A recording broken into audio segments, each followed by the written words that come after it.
Queridos alumnos y alumnas, principalmente mis queridas alumnas que están presentes hoy en la clase presencial, Dios les bendiga, muy buenos días.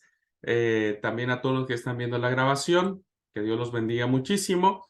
Bueno, pues bienvenidas a su clase de introducción al Antiguo Testamento. Hemos hecho un abordaje histórico de tratar de concentrar una historia que tiene muchos miles de años entre medio, ¿no? Pero que evidentemente este es el hilo conductor que sigue todo el pensamiento y la idea que encierran estos 39 libros que nosotros tenemos como canónicos o como inspirados. Ahora bien, eh, entrar a discutir los aspectos históricos tiene mucho provecho y sin duda sigue habiendo discusiones si tal fecha no, si fue en tal lugar, si tal lugar existió, etcétera, etcétera. La verdad es que nosotros ahora nos vamos a enfrentar a los problemas que encierra la lectura del Antiguo Testamento. Como les dije en un momento, nosotros crecimos en el conocimiento o en el contacto del Antiguo Testamento con historias re lindas, ¿no? Todos tuvimos el contacto con el Antiguo Testamento a través de las historias, ¿no? Y entonces, ¿qué historias encontramos? Bueno, cuando Dios creó todo, ¿no? Todos dibujamos la historia de Noé con los animalitos, crecimos con la historia de Sansón, que era fuertezón, ¿viste? Porque como a nosotros nos gustan los héroes, pues nos gusta Sansón.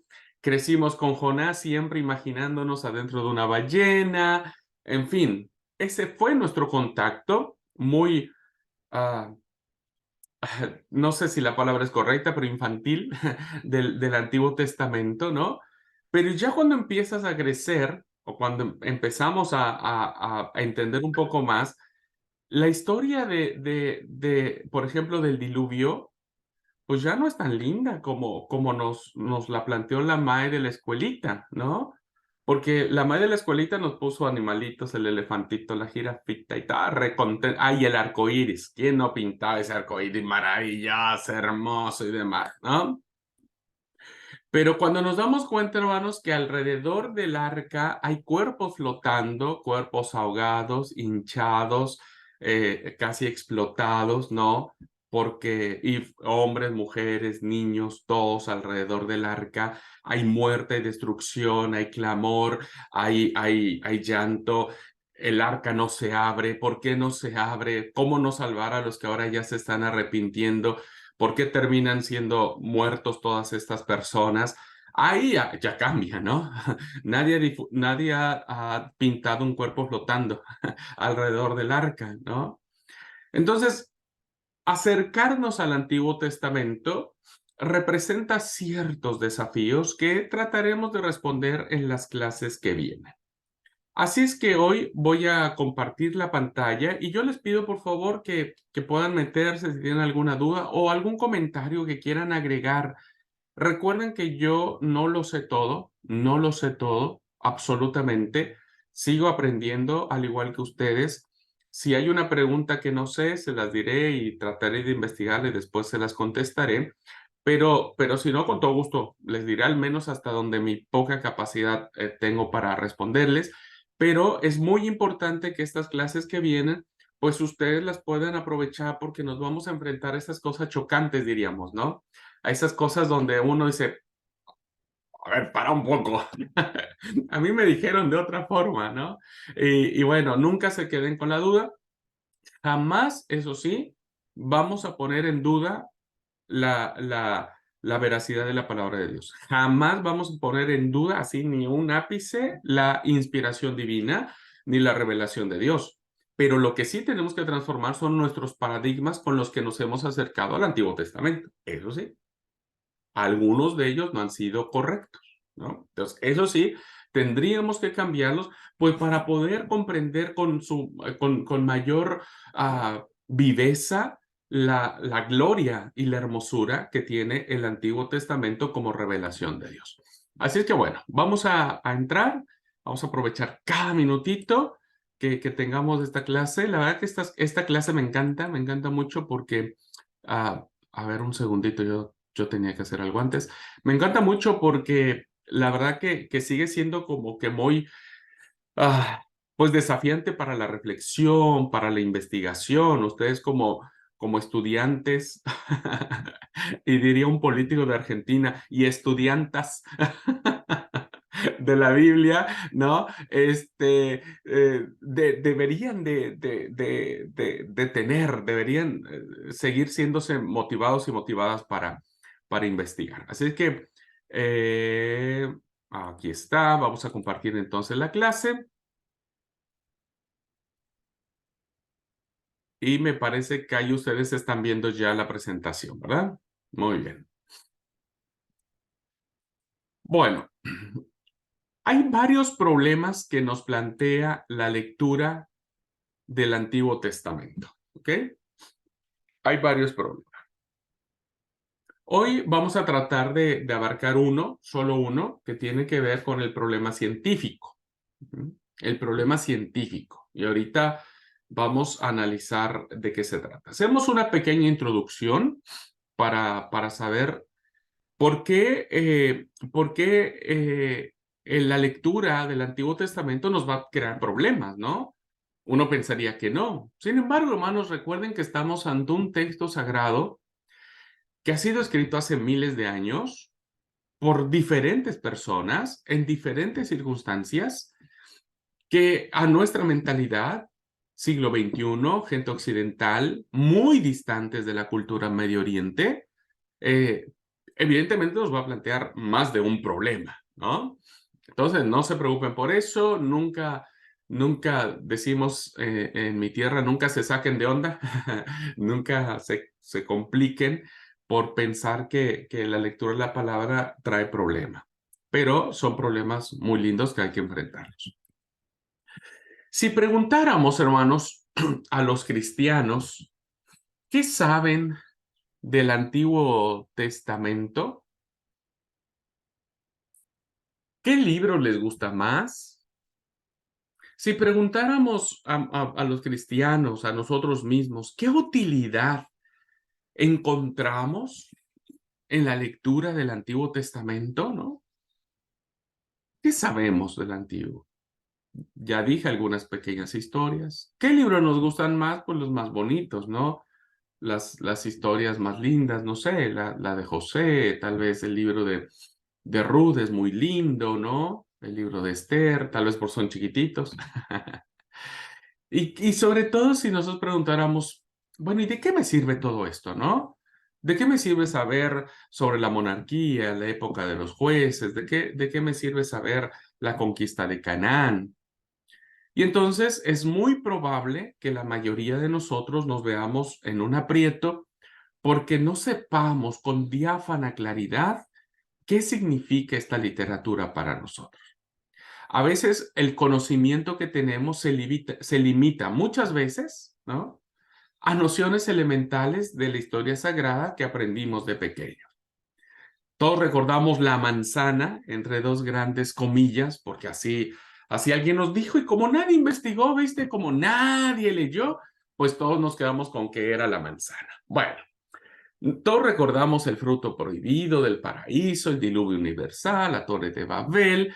Los nombres como Abraham, Moisés, David son renombrados, son muy importantes. Poco sabemos sobre Natán el profeta, poco sabemos sobre Elías Eliseo, poco sabemos de otros grandes personajes que también están registrados en el texto sagrado.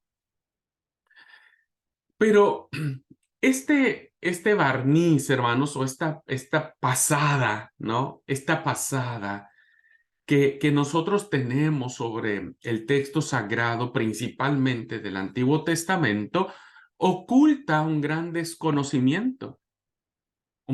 Y lo hemos de confesar y lo hemos de reconocer con profunda tristeza y vergüenza delante de Dios que aún nosotros siendo viejos en el Evangelio, muchos nacimos en la iglesia, muchos tenemos años de ser cristianos, tenemos un gran desconocimiento de lo que significa esta literatura sagrada.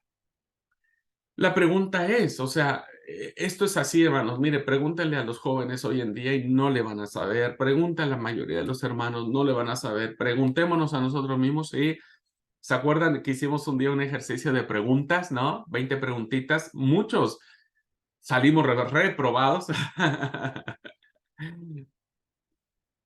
¿A qué se debe esta ignorancia?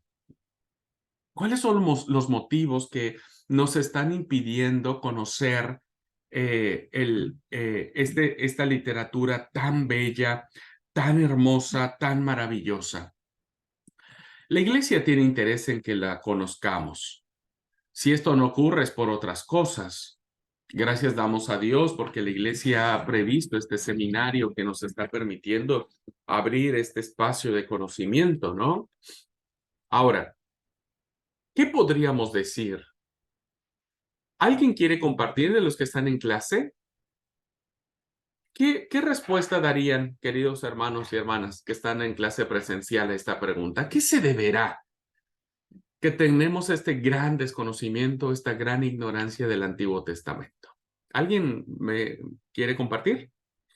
¿Qué piensan?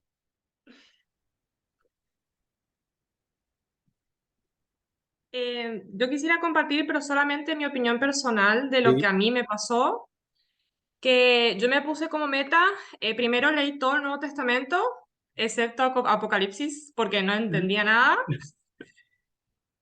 Buscaba igual tipo los capítulos en YouTube para que me explique un poco, pero igual me causaba mucho estrés el no entender. Y me pasó lo mismo con el Antiguo Testamento. Génesis fue pum, pum, pa, rapidísimo. Llega al Éxodo, mucho más difícil. Y ahí como que me empecé a trabar y me frustraba.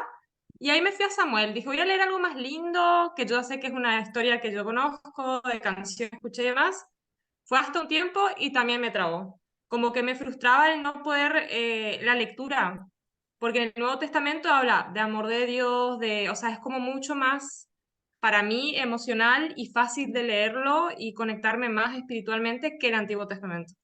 Y ahí me trabé, y, o sea, conozco historias como hablamos, pero desconozco como el 90% del Antiguo Testamento. Y Ok. ese fue mi reto que todavía no puedo superar con 27 años. Y nací en la iglesia también y todavía no pude. Gracias, Sonia. Muchas gracias por tu testimonio. Espero en Dios que después del seminario ya sea el 80% que desconozcas. Tal vez un 10% te vamos a ayudar. Muchas gracias por tu testimonio y creo que todos creo que nos familiarizamos con vos. Bueno, Tati dice, bueno, buen día, Tati dice, puede ser a la falta de interés al estudio, sí, un poco lo que habíamos dicho, ¿no es cierto? El problema es cuando te empiezas a enfrentar, sí, Génesis es re lindo, luego el Éxodo ahí más o menos, ¿no es cierto? Pero ya cuando empiezas con números, con esas grandes genealogías, esos grandes censos que hay en números, ay, te da una fiaca y desde ahí ya no le empiezas a entender mucho. Ya empiezan a hablar sobre las tribus, sobre países, sobre pueblos, sobre los moabitas, los amonitas, los filisteos, un montón de cosas que dice, bueno, listo, me voy a Juan 3:16 porque de tal manera amó Dios al mundo y ya, está todo piola ahí.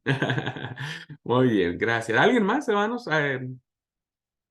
¿De quien puede estar aquí en Sí, clase? Adelante, Marianela. permiso. Sí, era como que yo crecí creyendo que, bueno, el Antiguo Testamento era la historia de Israel y qué me importa lo que pasó en Israel. A mí me importaba lo que hizo Jesús por mí, ¿no? Ajá. Era apasionante conocer todo eso y todo los consejos que daba la palabra para la vida de hoy, ¿no? Porque el Antiguo no tenía nada que ver conmigo, ¿no? Era como que, bueno, es cierto, los héroes y Daniel ahí en el foso de los leones y qué sé yo. Pero por momentos, o sea, debo confesar que no lo leí todo el Antiguo Testamento, pero por momentos vi cómo la intervención de Dios estaba ahí. Entonces ya lo empecé a leer con otro concepto, ¿no? De ver a Dios en esas situaciones, ¿no? Así que, pero bueno, todavía no leí todo el Antiguo Testamento. Gracias, Marianela. Sí, sí, bueno, muchas veces yo un gran desafío a mí me pasó cuando empecé, dije, bueno, yo Ezequiel no lo tocaba, ¿viste? Ezequiel. Dije, ay Dios, este cristiano, ¿qué se le ocurrió escribir? Eh, pero porque no entendía lo que estaba sucediendo. Ya cuando empecé a entender todo lo que era el contexto y demás, se hace apasionante, ¿no? Porque sabes dónde escribió, por qué escribió, y ahora sabes que lo que escribió tenía un significado, etcétera. Pero es cierto, hermanos, es cierto. A veces uno dice, bueno, no leo el antiguo porque no lo entiendo mucho, y lo que dijo Marianela es muy cierto. Eh, yo digo, eh, prefiero saber qué hizo Jesús por mí. Solo que nunca debemos olvidar que Jesús fue profundamente judío y Jesús conocía profundamente el Antiguo Testamento. Y para entender sí o sí el Nuevo Testamento, sí o sí, hay que entender el Antiguo Testamento. Sí o sí. Entonces, hay grandes desafíos. Déjenme darles algunas respuestas, ¿no? Que nos van a ayudar a saber por qué estamos en este aprieto, diríamos. Eh, Un poco tiene que ver con esto, hermanos.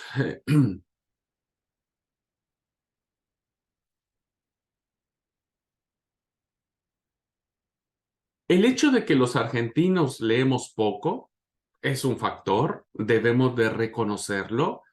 Los argentinos tenemos un nivel de promedio, como muchos países latinoamericanos, tenemos un nivel de promedio en cuanto a la lectura muy bajo. A veces estamos en libro y medio al año, el que más lee en promedio, ¿no es cierto? Pero de ahí en abajo, de ahí en fuera para abajo, hermanos, ¿no? Es decir, tenemos una realidad sociocultural de nuestras sociedades latinoamericanas, ¿no? Que evidentemente, pues no nos motivan a leer. Así que bueno, ahí tenemos un problema. Luego el cansancio de una jornada de trabajo, también, hermanos, estamos re complicados porque, bueno, todos laboramos, le metemos ficha, llegamos fastidiados, cansados y decir, uy, tener que leer el libro del profeta Isaías, no tengo muchas ganas de leerlo, ¿no? ¿Qué preferimos? Bueno, mejor sentarnos en el living, tomar el control o ver una película, una novela, o ponerse a planchar, o ponerse a cocinar, o ponerse, no sé, toma un mate. Pueden influir básicamente, entre otros factores propios de nuestras costumbres, de nuestra impronta, pueden influir en la escasa lectura de la Biblia. Y esto, queridos hermanos, pues ha sido causa de tres factores fundamentales, ¿no? El primero de ellos es que no estimamos suficientemente el Antiguo Testamento. Una segunda causa es que nos resulta muy difícil entenderlo, tal como lo decía Sonia. Hay muchos libros que son difíciles de entender y aún lo que uno pensaría que es fácil, hermanos, no es tan sencillo, ¿no? No es tan sencillo. Ahora sus compañeros están tomando, segundo año están tomando libros históricos, y este día vamos a abordar el libro de Ruth. Ruth es un libro chiquitito, ¿no es cierto? Pero que tiene muchos problemas para poder entender el libro de Ruth. Tercero, que nos plantea numerosos problemas de orden científico, histórico, moral y teológico, que son los que vamos a afrontar hoy. La primera causa, podríamos decir, que es que no estimamos suficientemente el Antiguo Testamento, puede ser porque no nos hemos ah, comprometido, ¿no? No nos hemos comprometido por conocer las verdades históricas, morales, espirituales que contiene esta literatura sagrada, ¿no?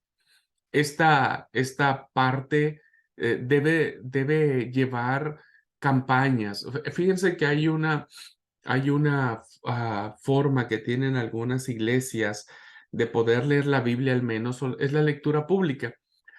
Una vez asistí a un maratón, ¿no es cierto?, donde día y noche se hizo un grupo muy grande de personas donde leyeron la Biblia en un lapso de tiempo, no sé qué lapso, pero de día y de noche tomaban turnos para ir leyendo la Biblia. Bueno, ir cursos de Biblia, ver videos sobre Biblia, en fin, cualquier cosa que nos motive a acercarnos al texto sagrado, pues evidentemente empezará a surgir en nosotros pues el interés, ¿no? El interés para entenderlo. La segunda causa que dijimos que tiene que ver con que es a veces difícil entender la Biblia, como dije, pues no nos debe extrañar. Y tampoco pensaría yo o añadiría yo que no nos debe frustrar, ¿no? ¿Por qué? Porque a medida que nos distanciamos de una obra literaria, como es el texto sagrado, nosotros estamos a muchos miles de años, hermanos, muchos miles de años entre los acontecimientos que narra el texto bíblico y nuestras propias cosmovisiones. Entonces, debemos saber que los personajes, las personas, los autores que tuvieron la brillante idea de poner por escrito tanto las tradiciones orales como las tradiciones escritas, pues echaron mano de sus propias, ah, de su propio lenguaje, ¿no? De sus propias formas de decir las cosas, que hoy mismo, ¿no? Hoy mismo, Sonia vive en un país donde el lenguaje es diferente y donde decir algo en español, en el idioma en que se habla ya, tiene que modificarlo, tiene que dar sinónimos, tiene que dar como ejemplos, tiene que poner como metáforas como para que las personas de ese país puedan entender de acuerdo a sus cosmovisiones, ¿no? Entonces, lo mismo sucede, imagínense, nosotros nunca hablamos hebreo. Ahora, el hebreo que hoy se habla no era el hebreo que hablaba Abraham, por ejemplo, no era el hebreo que hablaba Moisés, no era la lengua. El griego, por ejemplo, con el que está escrito el Nuevo Testamento, no es el griego con el que hablan hoy las personas. Así es que no les extrañe y no les frustre que no podamos entender a veces como nosotros quisiéramos el texto sagrado, porque vamos a encontrarnos con problemas históricos, culturales, lingüísticos que se interponen entre la Biblia y nosotros como lectores, ¿no? Hoy nosotros cerramos un trato yendo con el escribano, firmando un documento, llevando testigos, ¿no es cierto? Y teniendo un papelito que nos diga, bueno, listo, ya está la compraventa, eso, ¿no? Pero en la antigüedad, no, hermanos, la antigüedad se reunían las personas y decían, che, bueno, vos vas a hacer esto, te comprometes al otro, bueno, yo hago esto, aquello, bueno, entonces, ¿cómo cerramos el trato? Y se sacaban la hojota, ¿viste? Y se la daban. Bueno, yo sacaba mi hojota y le daba a la persona la hojota y con eso se cerraba el pacto, ¿no? Hoy nadie eso, al menos en nuestro ambiente occidental, pues nadie cierra un trato dándole una hojota al otro, ¿no? O una sandalia. Bueno, no extraña entonces, dice la diapositiva, que resulte difícil comprender unos libros redactados en Israel hace 25 o 30 siglos, ¿no? Hoy hay muchos eruditos, ha habido siempre estudiosos de la Biblia que ni ellos mismos se ponen de acuerdo en cómo es o cómo fue el tema. Así es que por ese lado debemos hacer, sí, una campaña para acercarnos al texto bíblico. Debemos estar preparados, pues, para que cuando nos enfrentemos a algo que no comprendamos, bueno, buscar a alguien que nos explique, o en algunos casos, bueno, dejar que Dios en su momento nos vaya revelando esa parte de su palabra, ¿no? Que nosotros por nuestras capacidades y nuestros recursos, no lo podemos entender. Ahora, creo que lo que más aparta a muchas personas, a muchos cristianos, ¿no?, de la lectura del Antiguo Testamento son estos problemas que plantea, ¿no? Problemas científicos, históricos, morales y teológicos, que esta misma literatura nos va a confrontar. Lo mismo sucede, por ejemplo, tomando la experiencia de Sonia, que es una experiencia muy generalizada.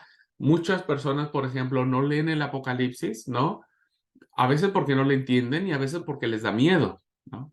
Les da miedo ver tantas bestias, tantas copas de la ira, tantas trompetas, tanto esto, ¿viste? De estos símbolos medios feos, diríamos, ¿no?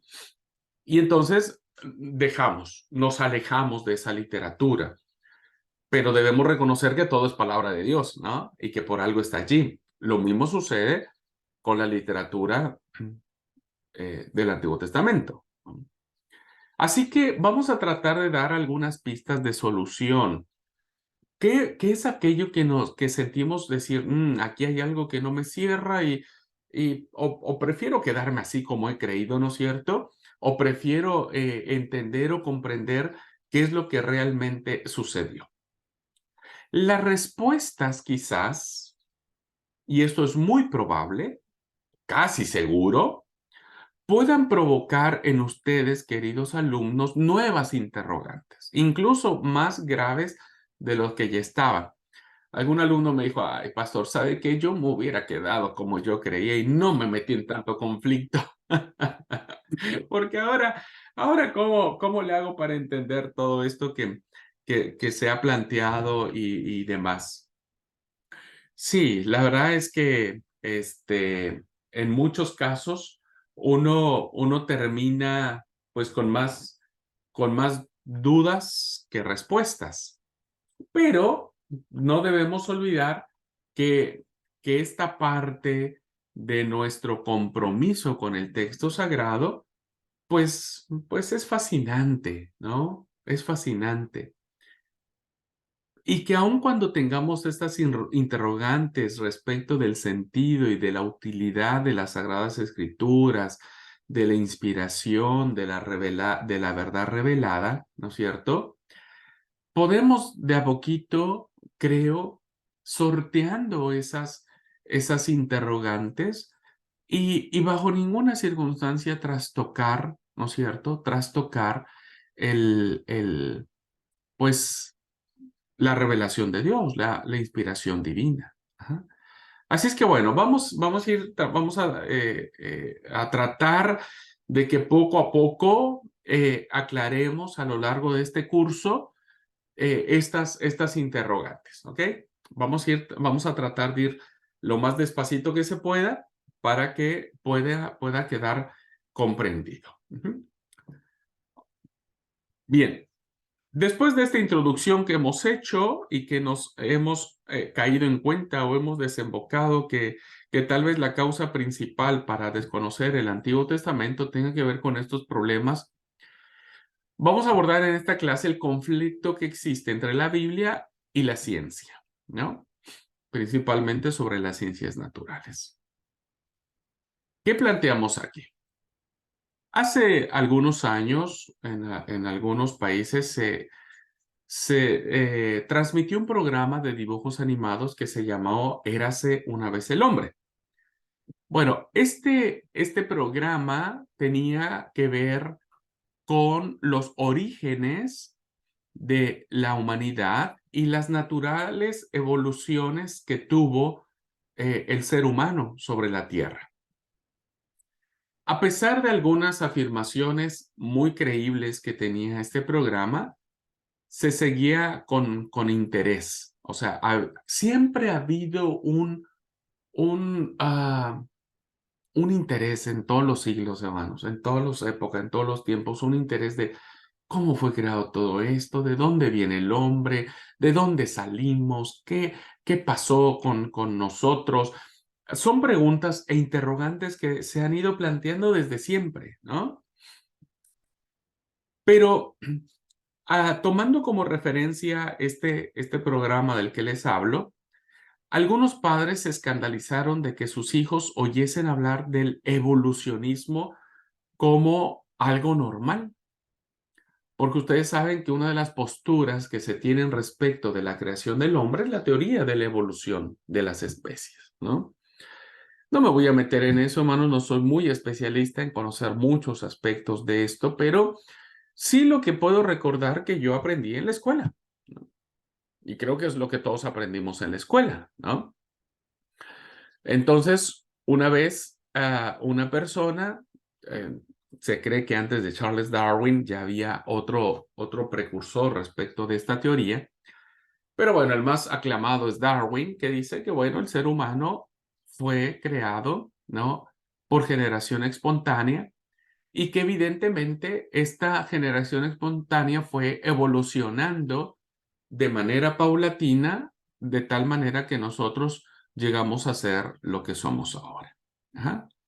Entonces, hoy en día, el tema de la evolución, hermano, se ha vuelto otra vez a poner de moda, principalmente porque hoy nos enfrentamos a un grave problema de secularismo. Hoy la gente está dejando de creer en Dios.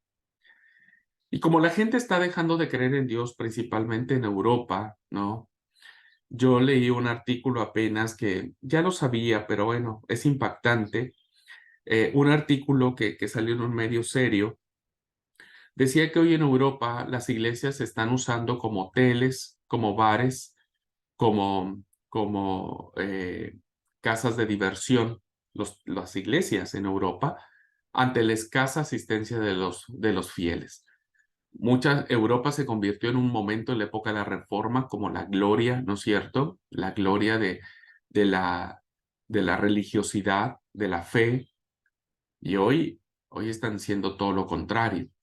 Así es que la evolución, hermanos, el tema de la evolución, el tema del Big Bang, como teorías de la creación, pues se están poniendo nuevamente en boga, ¿no? Están nuevamente nuestros niños o nuestros hijos, pues están siendo adoctrinados a través de los diversos canales de educación al respecto.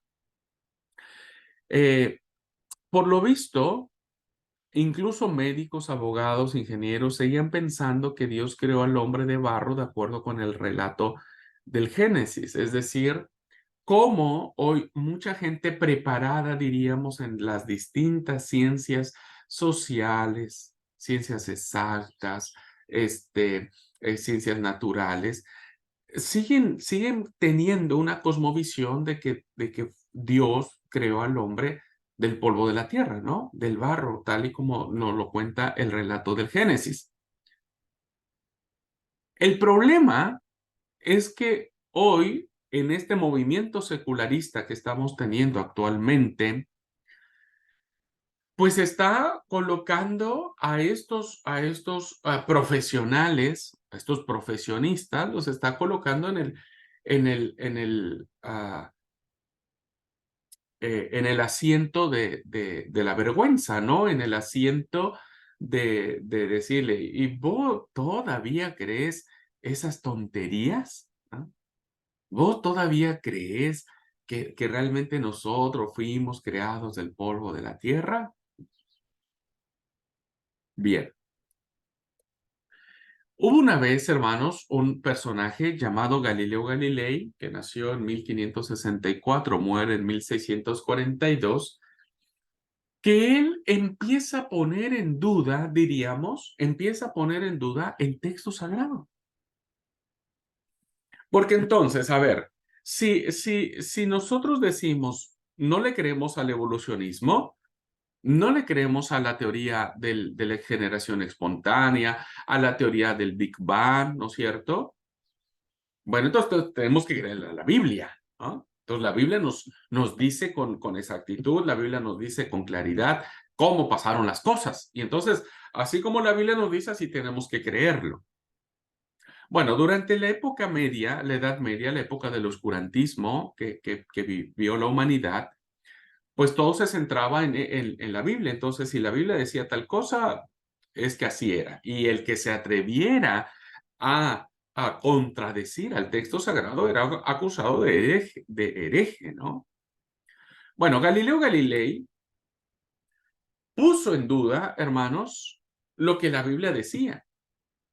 Porque este personaje, ¿no? Este científico dice a través de su teoría que la Tierra es la que gira alrededor del Sol. ¡Wow! Eso fue un golpe directo a lo establecido en las Sagradas Escrituras, ¿no?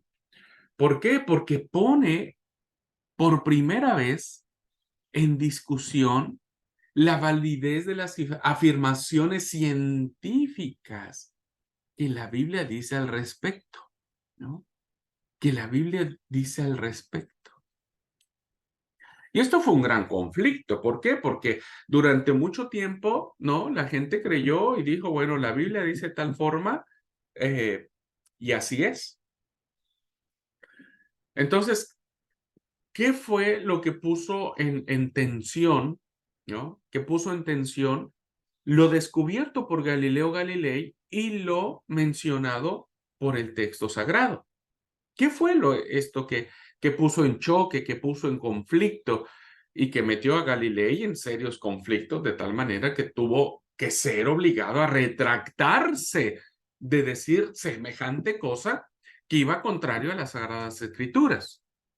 Bueno, este conflicto, hermanos, ¿no es cierto?, entre lo que dice la Biblia y las ciencias naturales, que surgió ya cuando empieza la época de la Ilustración, del Renacentismo, donde el hombre empieza a crear inventos, abre universidades, le da paso a la cultura, la pintura, las artes, la música, etcétera. Bueno, cuando el astrónomo italiano Galileo Galilei afirma que la Tierra gira en torno al Sol, se está oponiendo, hermanos, de manera muy fuerte a lo que dice el libro de Josué. Entonces, ¿qué dice el libro de Josué al respecto? ¿Qué fue lo que enfureció o fue lo que puso en duda, ¿no?, lo afirmado por Galileo Galilei? Y entonces encontramos en el libro de los jueces, ustedes ya lo van a ver con mayor claridad cuando lleguemos a ese libro, ¿no? Pero bueno, encontramos en el libro que está después de Josué, ¿no?, en el Antiguo Testamento, llamado Jueces, donde se cuenta una batalla entre el pueblo de Israel y un pueblo llamado los amorreos, ¿no? Resulta que en esta batalla que se enfrasca en esta empresa de conquistar la tierra prometida, la fortuna o la victoria empieza a favorecer a Israel, que va ganando la batalla, ¿no? Entonces, está el conflicto, se pelean, hay una lucha y Israel va ganando, ¿no? Pero sucede algo, ¿no?, en esta historia. El día empieza a correr. Entonces, ¿qué es lo que sucede? Que si la noche cae, ¿no es cierto?, Israel perderá la oportunidad finalmente de derrotar a sus enemigos definitivamente. Entonces, ellos necesitan más luz, diríamos, ¿no es cierto?, para vencer en esta guerra y finalmente destruir a sus enemigos. Y entonces, ¿qué sucede? Bueno, dice el texto bíblico, ¿no?, en Josué 12 al 14 dice: Entonces Josué habló al Señor y gritó en presencia de Israel: Sol, quieto en Gabaón, y tú, luna, en el valle de Cervera. Y el sol quedó quieto y la luna inmóvil, hasta que se vengó de los pueblos enemigos. Así consta en los cantares de Gesta. El sol se detuvo en medio del cielo y tardó un día entero en ponerse. Ni antes ni después ha habido un día como aquel cuando el Señor obedeció la voz de un hombre, porque el Señor luchaba por Israel. No voy a explicar el texto, hermanos, porque es un texto que tiene muchas aristas, ¿no? Es un texto poético, en primer lugar. Es un texto simbólico en segundo lugar y es un texto teológico en tercer lugar. Pero al margen de estas explicaciones que tiene el texto, ¿no? Si nosotros caemos en un sentido literalista, pues llegamos a la conclusión que efectivamente quien se mueve es el sol, no la tierra. Entonces, el sol, hermanos, según la expresión de la cual habla Josué, ¿no? Le dice, sol, detente en Gabaón. Y el sol se detuvo, haciendo clara alusión a lo que nosotros, hermanos, en nuestra contemplación, si vos te levantás temprano, ¿qué decimos? El sol sale por el oriente, ¿no? Entonces, si te quedas todo el día, pues vas a ver cómo el sol empieza a recorrer toda la órbita, ¿no es cierto? Y se oculta en el poniente, en el poniente. Entonces, automáticamente la conclusión que uno llega es decir, sí, el que se mueve es el sol. Entonces, el sol va, la Tierra está estática y el sol mueve alrededor. Esta era la creencia que se tenía y que evidentemente sin la llegada de los modelos científicos, ¿no es cierto? No podríamos nosotros no creer esta situación. No podríamos. Nuestro entendimiento sobre este fenómeno astronómico estaría condicionado a lo que el texto sagrado dice. Pero vuelvo a repetir, este es un texto que tiene varias explicaciones, ¿no? Que no lo podemos tomar solo de manera literal. La consecuencia es lógica, entonces, ¿no? Vamos a centrarnos solamente en esto, que fue lo que conflictuó, diríamos, el texto bíblico con los modelos científicos. Si Josué consigue que el sol se detenga en su camino, es porque éste gira en torno a la tierra, sí o sí. Afirmar lo contrario supone atentar contra que la Biblia está mintiendo, o sea, la Biblia es una mentira. Si el sol no es el que recorre, si el sol no es el que se mueve, entonces estamos ante la presencia de que la Biblia no es la verdad. Y eso es un grave conflicto, ¿no? Por eso cuando Galileo Galilei se retracta, pone momentáneamente un final a un problema que no va a quedar allí, ¿no es cierto? Y que va a seguir adelante. Y vendrá Kepler y nos dirá, ¿no es cierto?, que la Tierra gira en torno al Sol en órbitas elípticas, ¿no? Y que no es la Tierra. Y hoy, actualmente, todos sabemos, hermanos, que quien se mueve no es el Sol, sino la Tierra. La Tierra gira sobre su propio eje en un sistema de rotación que dura 24 horas, ¿no? Por eso nuestro día está compuesto de día y noche, porque la Tierra gira en su propio eje, dura 24 horas. Ese es el movimiento de rotación. Y el movimiento de traslación dura 365 días aproximadamente, ¿no es cierto?, en que la Tierra gira alrededor del Sol estableciendo las estaciones del año. Bueno, ¿quién tiene la verdad? Esa es la pregunta, ¿no? Lo mismo sucede, ¿no?, con esta otra teoría. La teoría, por ejemplo, de las especies. La teoría evolucionista, donde explica de una manera muy distinta, incluso muy opuesta a la de la Biblia. ¿Por qué? Porque la Biblia de la teoría de la evolución, ¿no?, es una teoría muy interesante. Es una teoría muy interesante porque dice que, a ver, hay dos apreciaciones sobre esta teoría. La primera es que dice que nosotros descendemos de los simios, ¿no? Venimos evolucionando de los primates, ¿cierto? Empezamos caminando en 4 patas y conforme pasó el tiempo, el ser humano empezó a encorvarse hasta que somos lo que hoy somos, ¿no? Algunos nos quedó de los simios solamente los pelos, porque estamos re peludos, ¿no es cierto? No en la cabeza, los brazos y demás, pero es lo único. Si vos ves algunos documentales sobre los simios, te darás cuenta que tienen comportamientos muy parecidos a los de nosotros, porque comparten mucho de los aspectos en el ADN con nosotros, los seres humanos, pero no todos, no todos.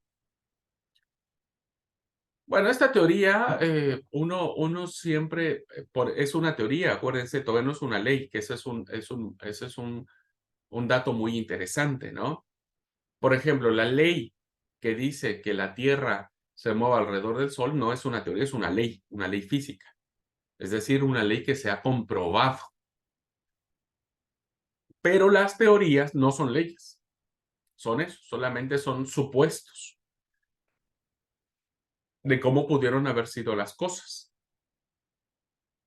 Entonces, la teoría de la evolución de las especies nos dice eso. Pero uno se pone a pensar y decir, bueno, ¿por qué no es ley? Pues porque hay muchas cosas que aún no quedan resueltas, ¿no? Es decir, el ser humano tiene conciencia más o menos de unos 6.000 años para acá, ponele, 6.000 años para acá. No hemos visto a ningún simio, a ningún chimpancé, a ningún orangután convertirse en una persona. No lo hemos visto. ¿Necesitaríamos millones de años? Bueno, está bien, pero hasta la fecha, pues no lo hemos visto.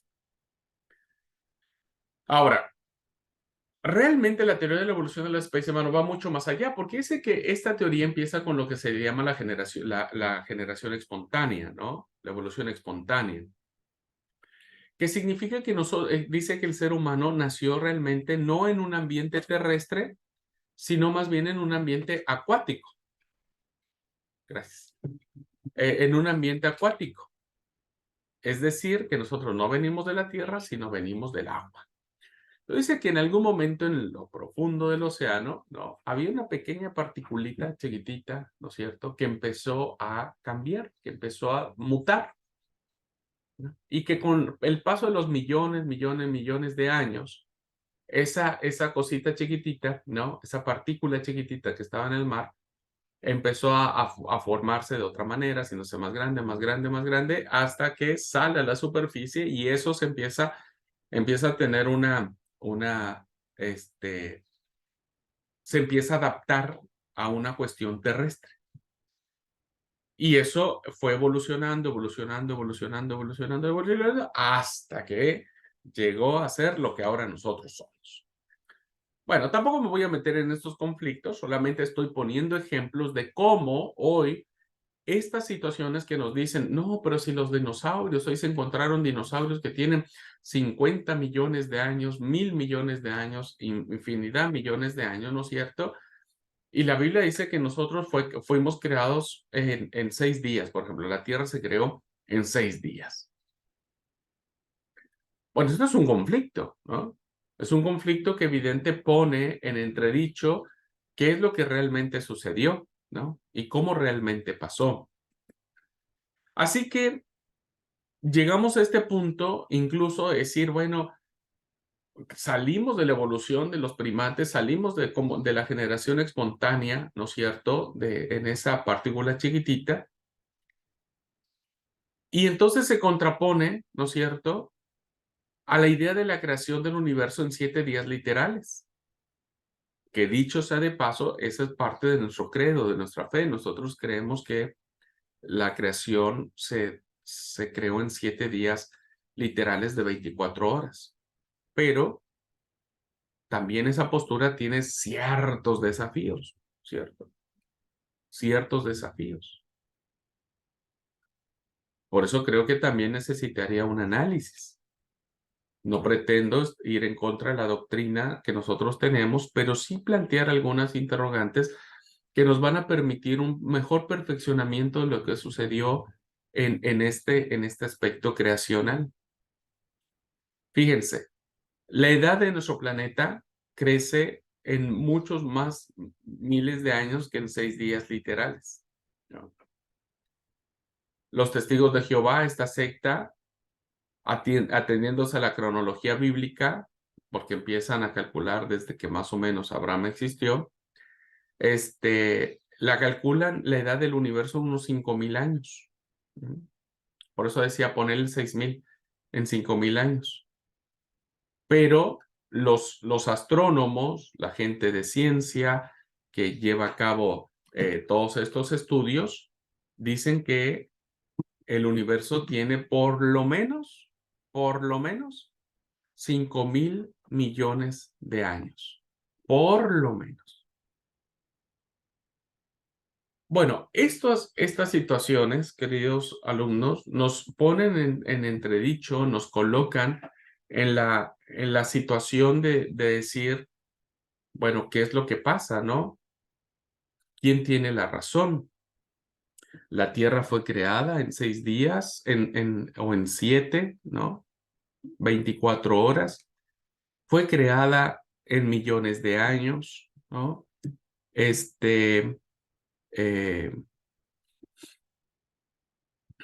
Tiene 5,000 o 6,000 años la Tierra de vida.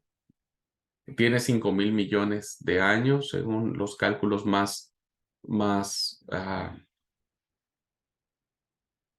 pues sí, más ortodoxos, ¿no? ¿Qué podemos nosotros decir al respecto? Bueno,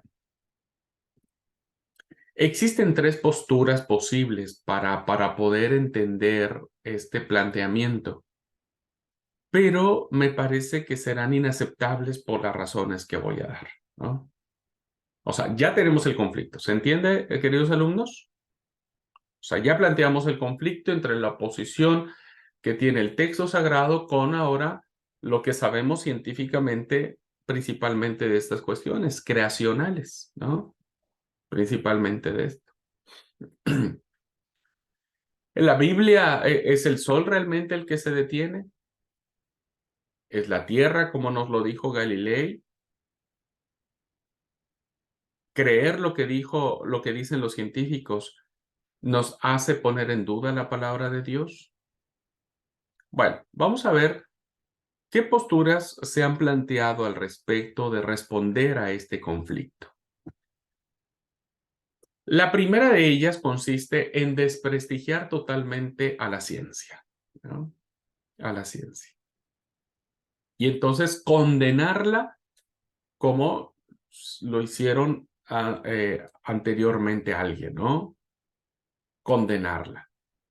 Y tan es así que todo aquel que hubiese tenido un rasgo científico era condenado por la iglesia, era en el mejor de los casos encarcelado, en el peor de los casos asesinado. Bueno, entonces, la primera es decir, no, las ciencias, la ciencia, el método científico no existe, ¿no? Ay, ¿qué pasó? No existe. Insistiendo en que una hipótesis científica no es una verdad indiscutible, que en caso de duda, la palabra de Dios tiene la razón. Es decir, se pone en duda, ¿no?, el método científico y las hipótesis que tiene este método científico. Entonces, cuando la ciencia no llega a resolver, la Biblia entra al quite y tiene la verdad absoluta. Es cierto que las ciencias tienen mucho camino que avanzar. Lo vemos actualmente. Sigue habiendo tantos descubrimientos, sigue habiendo tantos avances tecnológicos que no podemos decir que el ser humano llegó ya al descubrimiento de la verdad. Sinceramente, no. Por lo tanto, toda hipótesis científica está sometida a revisiones continuas, ¿no? O sea, no es que lo que dice la ciencia ya ahora, diríamos en términos que manejamos, ya es palabra de Dios, ¿no? Porque como les dije, solamente las leyes son indiscutibles, ¿no? La ley de la gravedad, por ejemplo, es indiscutible. Nadie duda que hoy vivimos bajo la gravedad. Bueno, los que vivimos en Argentina sabemos lo que es vivir bajo la gravedad. Pero bueno, ¿Qué podríamos decir aquí? No podemos deducir, hermanos, a partir de este planteamiento errado, que la verdad de las ciencias modernas sea inferior a la verdad científica de la Biblia. No podríamos nosotros pensar que la Biblia, ¿no es cierto?, los modelos científicos, pongo entre comillas, que nos plantea, son mucho mejores, son mucho más actuales que los que hoy el ser humano en el siglo XXI ha descubierto. No podríamos decirlo. Aunque Galileo se equivocase al pensar que el Sol estaba quieto, su modelo del universo era más exacto que lo que nos dijo el libro de Josué. O sea, si planteamos entre las dos cosas, Galileo estaba mucho más cerca de la verdad que el redactor del libro de Josué. Hoy ahora nosotros lo sabemos. Por lo tanto, la actitud de desprestigiar a las ciencias, defendida todavía por algunas mentes cerradas, pues no tiene futuro. Bueno, no podríamos nosotros caer en necedades, decir, bueno, si se encontraron restos fósiles, la ciencia lo ha avalado, pues no podríamos nosotros caer en un fanatismo religioso, ¿no es cierto? Diciendo, no, esa es una mentira y demás. Hay que estar abiertos, ¿no es cierto? Entonces, por lo tanto, desprestigiar la ciencia social, a las ciencias naturales, a las ciencias exactas, no nos llevará a ningún camino correcto. Ajá, no nos lleva. Por lo tanto, esta postura nos parece que no puede ser. Ajá, que no puede ser. Ahora, ¿por qué? Porque no sé si viene más adelante, pero si no lo digo desde ahora, porque la Biblia no es un libro científico. Ya lo habíamos visto en una clase anterior, ¿no? La Biblia no es un libro de ciencias naturales. No es un libro de ciencias exactas.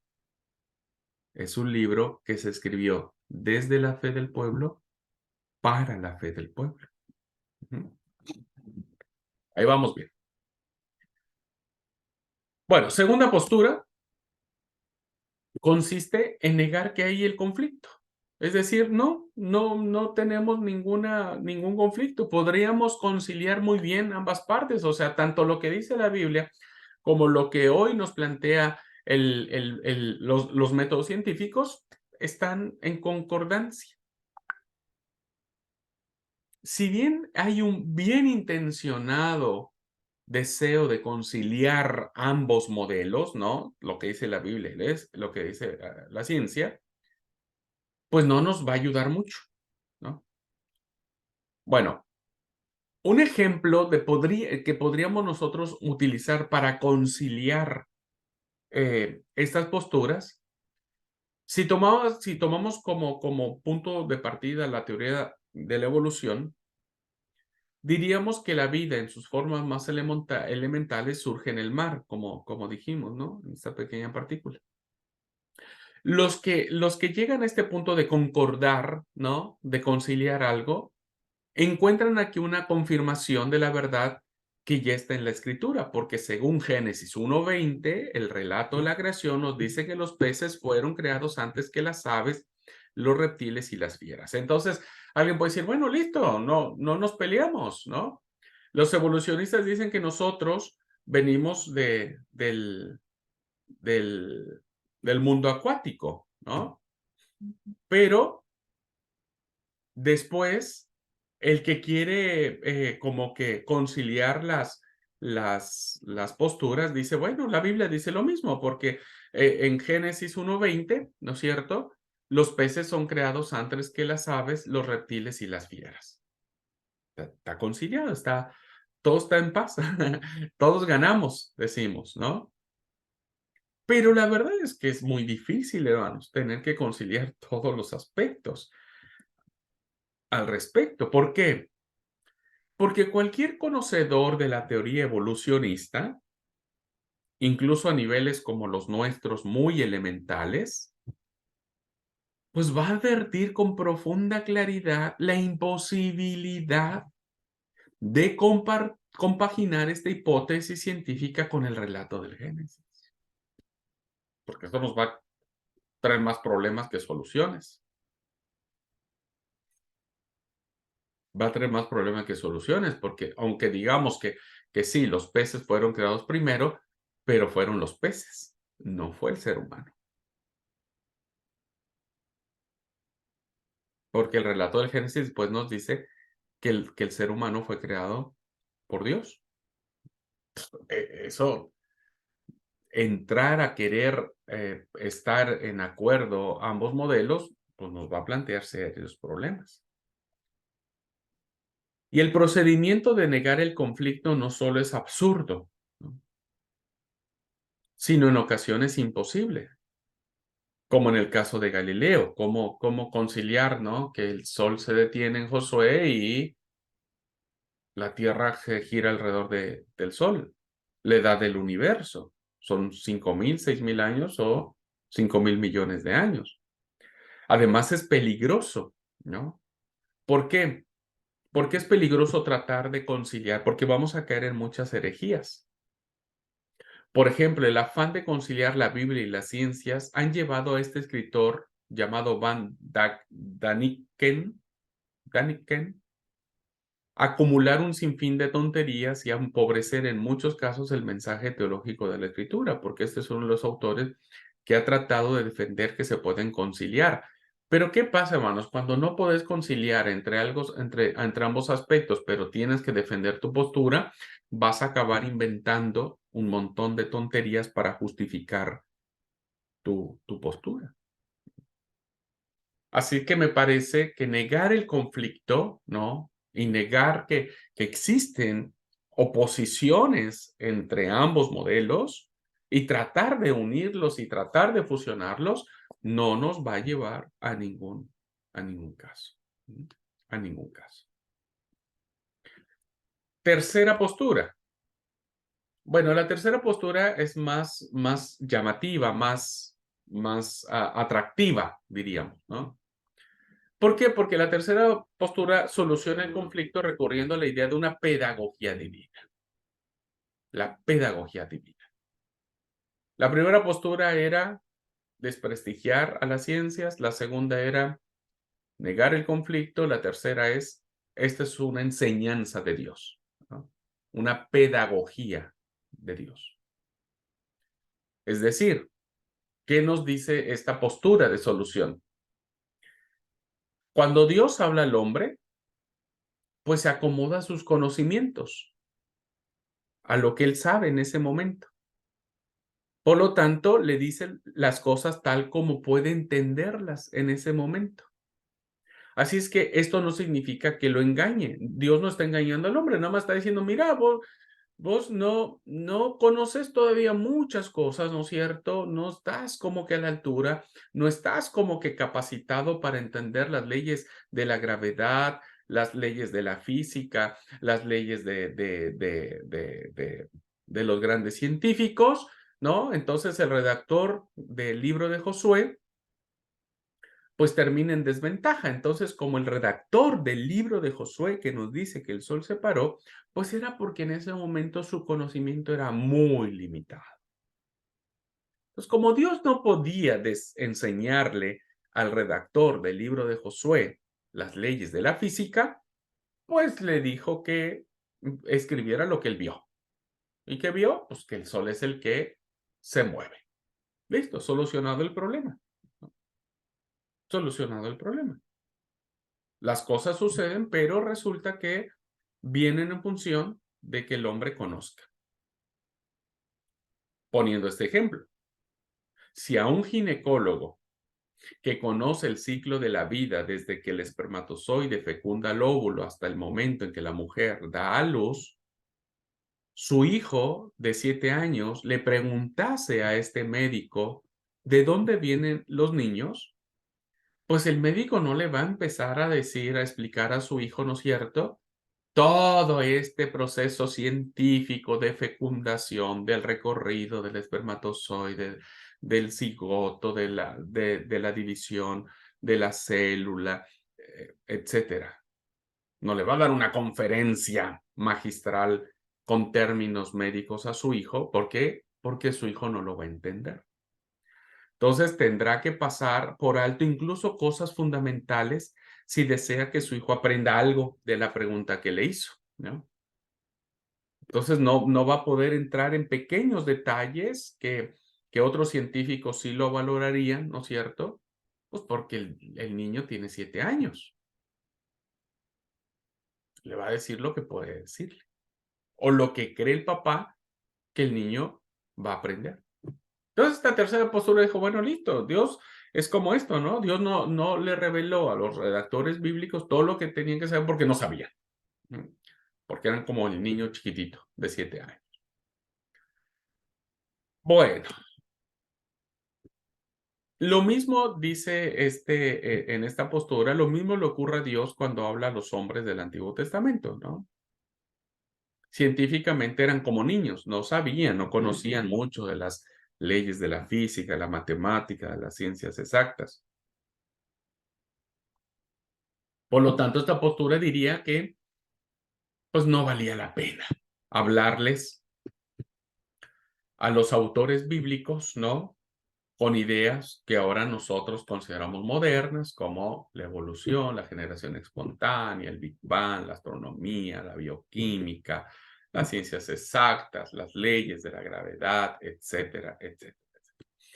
Fíjense, hermanos, que hoy, por ejemplo, nos enfrentamos a una situación de los famosos terraplanistas, ¿no? Terraplanistas o terraplanistas, no, terraplanistas. Hoy hay un movimiento que está creciendo con interesante velocidad, en donde hay un grupo de personas que están firmemente seguras de que la Tierra es plana y no es redonda. Siglo XXI, con tantos miles de descubrimientos habidos y por haber, sigue habiendo una postura de personas que creen que hemos estado engañados de pensar que la Tierra es ovalada o redonda, ¿no? Cualquiera que sea el caso, y tiene que ser plana. Y hay cada fundamento para eso, y hay científicos, ¿eh? No, eso no son pavos, no hay ningún pavo ahí adentro.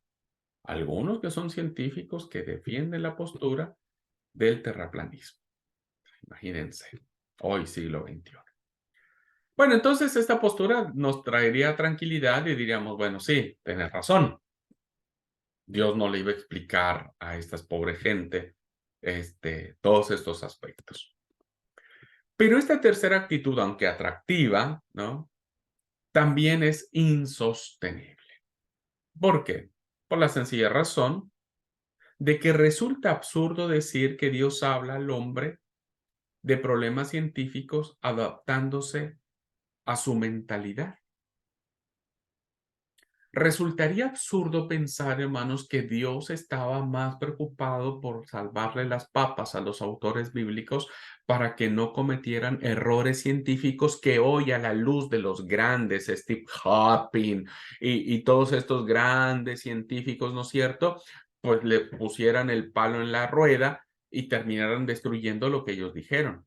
Parecería absurdo que Dios estaba más interesado en decirles estos aspectos científicos, ¿no es cierto?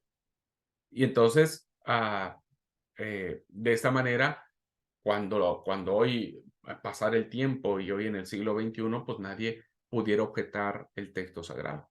Resulta absurdo. Es muy difícil de entender que Dios hable al hombre solo de problemas científicos y por eso le dice le dice al redactor del relato del Génesis que Dios creó al mundo en 7 días y lo hizo en un orden como aparece en el texto sagrado. Entonces me parecería, ¿no es cierto?, que si llegamos a este razonamiento, pues todo lo que está escrito en la Biblia, desde Abraham, Isaac, Jacob, pues son pensamientos muy primitivos, ¿no es cierto? Muy primitivos, muy infantiles, muy pueriles, que hoy entonces a nosotros no nos serviría absolutamente de nada estudiar esa literatura con conocimientos tan básicos. tan inmaduros que Dios tuvo que decirle, mira, Samuel, que escribiste tal o cual libro. No te voy a poder decir todo porque mira, la gente del siglo XXI, ellos sí lo van a entender de otra manera. Así que bueno, yo te voy a inspirar lo más que pueda. No. Así es que tampoco nos ayuda mucho el hecho de pensar que Dios nos estaba enseñando. Y entonces, si eso fuera, veríamos el texto sagrado. Fíjense, lo más cercano que tenemos del texto es el Nuevo Testamento, hace 2000 y moneda de años, que ya es un tiempo muy largo, pues el ser humano ha evolucionado. Pero las verdades de la Biblia, hermanos, siguen siendo un gran desafío incluso para los científicos hoy en día. ¿Ah? Sigue siendo un gran desafío. Así que lo anterior, hermanos, como no nos convencen las tres posturas que eran muy atractivas, que era la de negar, desprestigiar las ciencias exactas, negar el conflicto y pensar que Dios nos estaba enseñando, creo que hay una cuarta postura que nos puede ayudar, ¿no? Puede también tener sus propios bemoles, esta postura, puede tener también sus propias situaciones. Pero parece ser que la única postura más sabia, más sensata, más coherente y más válida para poder entender este conflicto que sí existe entre las ciencias naturales y el modelo bíblico es que debemos analizar los textos bíblicos y compararlos con otros relatos de la misma palabra, cuando esto sea posible, para captar su verdadera intención, su verdadera motivación. Así advertiremos que la Biblia utiliza modelos científicos, entre dos grandes comillas, opuestos e irreconciliables. Vamos a poner un ejemplo ahora, ¿no? Pero analicemos lo que está en negrilla. Los textos bíblicos, hermanos, el texto sagrado, fue escrito con una intencionalidad. Fueron escritos por una motivación. Y la verdadera grandeza del texto bíblico no significa en saber qué dice la Biblia sobre las leyes de la física, sino más bien qué motivó al autor bíblico a escribir tal y determinada situación. Para esto tenemos que hacer un ejercicio porque la Biblia misma nos da a veces, no siempre, pero en muchas ocasiones nos da el material suficiente para entender. Entonces nos vamos a dar cuenta que a veces la Biblia, cuando encontramos los relatos paralelos, nos presenta no solo un modelo científico, diríamos, entre comillas, sino nos presenta dos modelos que son tan opuestos uno del otro, ¿no? Que nos llevan a preguntar por qué existen esos dos modelos científicos, vuelvo a repetir, entre dos grandes comillas, ¿por qué existen esos dos grandes modelos científicos, ¿no es cierto? En el mismo texto sagrado. Tenemos que analizarlos, ¿no? Y eso es lo que vamos a hacer hoy. Esto significa que lo esencial para la Biblia no es la verdad científica. ¿Por qué? Porque la Biblia, hermanos, no es un texto que tenga como finalidad establecer leyes científicas como hoy nosotros las conocemos. En el mundo antiguo, hermanos, lo que existía era la contemplación. Los autores bíblicos, ¿no es cierto? Si bien es cierto, ya había muchas culturas adelantadas en los aspectos astronómicos, culturas muy milenarias como la egipcia, ¿no es cierto?, como la sumeria, como la hitita. También debemos reconocer que la gran mayoría de esos avances científicos que había en aquellos miles de años de aquellas culturas, pues también es cierto que su mayor elemento que tenían para llegar a la verdad de las cosas era la contemplación. Era su mejor elemento. Entonces, por eso muchos se sentaban y contemplaban. Contemplaron las estrellas, contemplaron el comportamiento de la luna, contemplaron el comportamiento de los cuerpos celestes, contemplaron el comportamiento del sol, etcétera, etcétera. Por lo tanto, la Biblia, hermanos, no tiene que ver con los aspectos científicos, sino más bien qué es lo que el autor sagrado quiso escribir, cómo lo quiso escribir, ¿no? Y echó mano, insisto, de la contemplación. Así es que la Biblia, hermanos, no tiene la menor pizca de interés de establecer verdades científicas, sino más bien cómo podemos mirar el contexto, la totalidad, el mundo eh, este, completo, ¿no es cierto? ¿Cómo lo podemos ver en relación a Dios, en relación a la deidad suprema? Por lo tanto, entonces nuestras afirmaciones científicas en el texto bíblico van a ir mucho más allá, ¿no? Y se van a colocar en lo trascendente, se van a colocar en lo maravilloso. Por lo tanto, esto que la Biblia quiere darnos como visión del mundo puede ser compatible con cualquier modelo científico de siglo XXI, siglo XXII, siglo 30, siglo 50, etcétera, en cualquier modelo. ¿Por qué? Porque lo que quiere decirnos la Biblia va mucho más allá de lo que hoy nosotros podríamos considerar como la verdad de la ciencia, como la verdad de la ciencia. ¿Ok? Muy bien. ¿Preguntas hasta aquí, hermanos?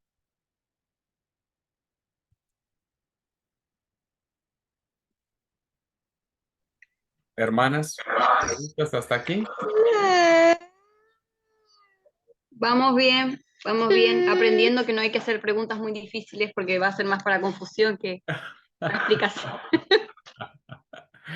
Y bueno, aprovechen para hacerlas de últimas.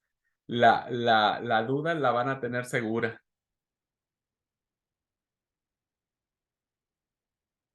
Bien, ¿se va entendiendo, hermanos? Sí, ¿se va entendiendo hacia dónde quiero llegar? ¿Sí? Bueno, Sí, sí. muy bien. Vamos a tomar el receso aquí, vamos a tomar 10 minutitos de receso y volvemos a poner el ejemplo, vamos a entrar al ejemplo clásico, diríamos, de esta situación y vamos a ver si lo podemos resolver. Así que 10 minutitos y volvemos a la clase.